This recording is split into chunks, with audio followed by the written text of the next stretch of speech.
बिस्मिल्लाहिर्रहमानिर्रहीम। अस्सलामु अलैकुम वरहमतुल्लाहि वबरकातुहू। हसद ये ऐसी एक बातनी रूहानी मर्ज है, ऐसा कल्बी बीमारी है कि जिससे बड़े बड़े लोग, नमाजी, साहबे इल्म लोग, हज करने वाले, नेक और साले बंदे भी इसका शिकार हो जाते हैं। और ख़वातीन के अंदर ये चीज़ कसरत से पाई जाती है और बाज़ साहबे इल्म लोगों के अंदर भी ये चीज़ पाई जाती है।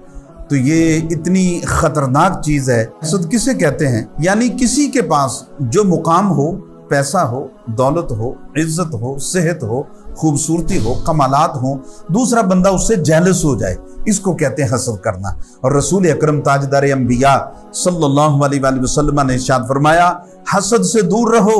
हसद नेकियों को इस तरह खा जाता है जिस तरह आग खुश्क लकड़ी को खा जाती। हसद इतनी बीमारी। और फिर रब्बुल जलाल वहदहु ला शरीक जल्ला मौला 5वें पारे सूरह निसा की आयत नंबर 53 के अंदर इरशाद फरमाता है, यहसुदून अन्नासा अला मा आताहुमुल्लाहु मिन फदलिही, के लोगों से हसद करते हैं उस पर जो अल्लाह ताला ने उन्हें अपने फजल से दिया है। रब कहता है कि मेरी तकसीम पर वो इतराज करते हैं, मैंने एक बंदे को दिया तो उस पर जेलस हुआ कि अल्लाह ने इसे क्यों दिया, इससे छिन जाए। कि अल्लाह की तकसीम पर सीधा सीधा इतराज है।